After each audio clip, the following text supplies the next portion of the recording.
you from? We are from UNHCR. We are here to assess the needs of the refugee and.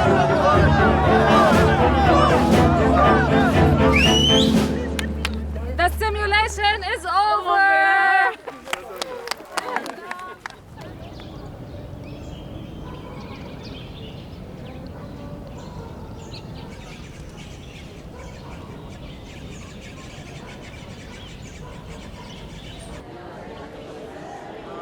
We're doing a training, a very intensive training for UNHCR staff who will be deployed to emergencies. They come from offices all around the world. They have their own unique background and experience and skill sets. So those who know how to do the budget, those who know how to do the core protection programs, water and health specialists, security people. They're all very good at what they're doing, but they have to learn many other things for the emergency.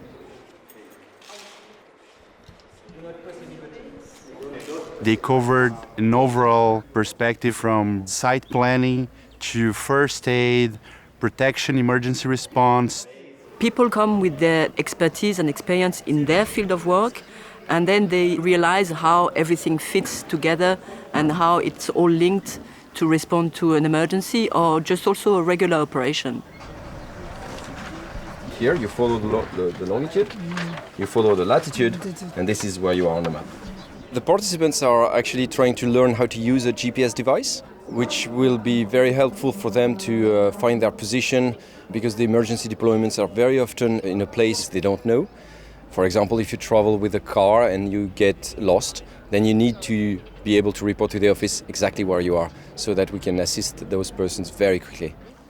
In many parts of the world where we deploy our staff, there's no mobile network, there may not be any electricity, there may not be any other way to communicate except VHF or HF radio. Sarabes on standby. This course is intensive.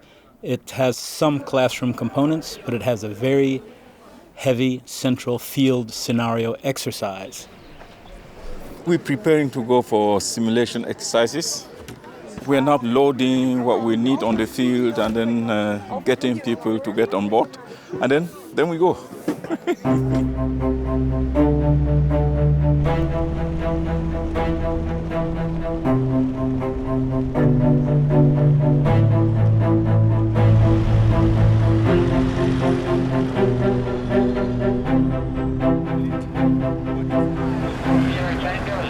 Attention, all Sierra Tangos. So these are the tents. This will make this the alpha tents. Okay. Okay? Alpha. So you can decide to set this up as My team name is Alpha. My name is Alpha, and my team name is Alpha. So I'm in the Alpha team, and the Alpha team has 10 members coming from different operations, different backgrounds. And so far we split the 2 tents. We have 1 tent for the ladies and 1 tent for the guys. We have 6 guys. There's only 4 ladies, so we decided that our office will be set up where the ladies are, where there's a little bit of space, basically. When I heard that it would be in Senegal, I was even more excited because I have never been to Africa before, and it gives you a real impression of what you will face here. The one thing that sets this WEM training apart from a lot of other trainings is that the participants, when they arrive here, they know that they have committed to this 9-month commitment to be ready to deploy in 72 hours. So we don't have to motivate them. They know they are on the hook. They know they can be deployed. They want to know every possible thing we can give them to get ready. They want it to be tough. They want to have hardship. They want to have it so that they can feel that they are ready.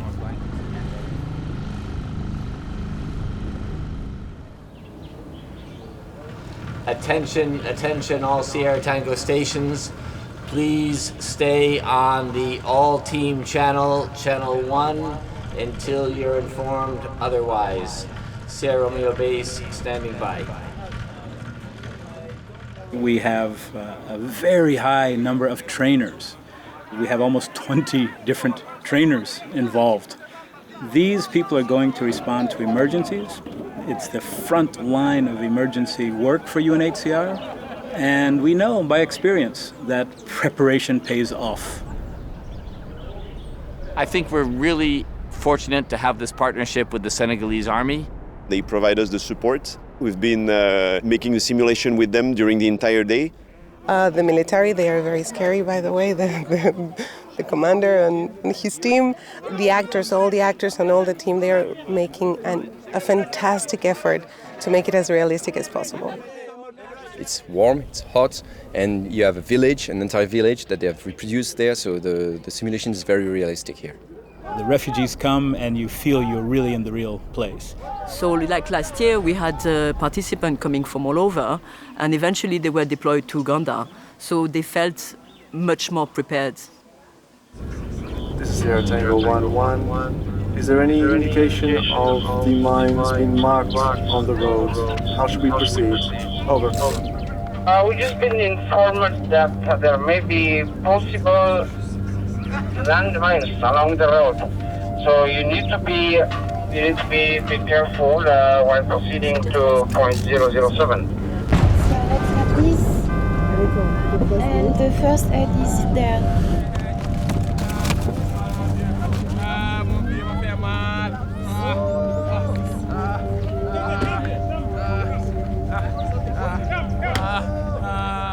At a point, it was stressful, like when we found many people scattered around after an accident.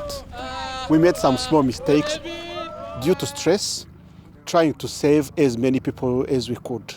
A person coming to me very much wounded, I tried to bandage his wound without putting on my gloves. That was, for my own protection, it was not good. Another case was, I tried to go and save somebody who was outside of the road. Without seeing that, there were indications that there is mines in the field.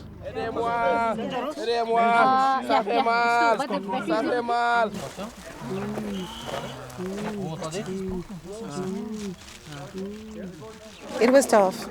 I won't lie to you. It was draining, I guess. I mean, for us it's a simulation, but for how many millions of people around the world, this is a daily reality, right? This is their lives. Women raped, pregnant women just giving birth on the dirt. And these are problems that we might actually encounter on the ground. So this is not just a simulation. I mean, this is reality happening everywhere in the world. And where UNHCR staff, like us, are having to respond. Yeah. The most important thing I've learned here is teamwork.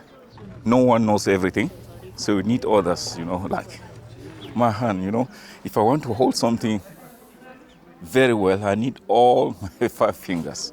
And that's something we are building here. So we are from everywhere. And the fact that we're working together and doing things together, I think that gives us the reflex of pairing up with other people, including refugees, in order to work together to find solutions for different problems. Yeah. The most important thing I learned from OM is how I react personally. I joined UNHCR to work in the front lines, but I have no idea how personally I would react under stress with refugees coming. Many of these people may be deployed together as small teams. And we know that in the face of an emergency, teamwork and feeling comfortable for who you're with gives you a tremendous support when you're fighting very hard odds, long hours, difficult situations, lots of chaos, and you don't even know what's happening day by day. It's nice to go with people you know. It's more than nice, it works. And that's why I think the investment is quite worth it here.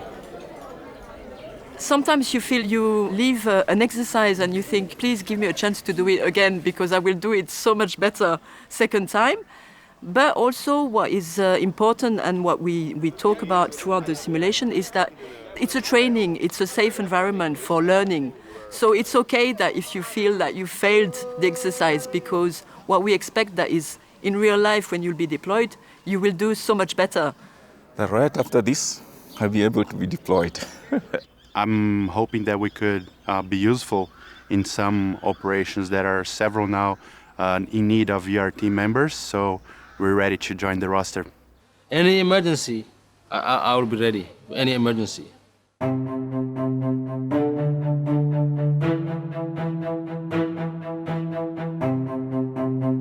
you.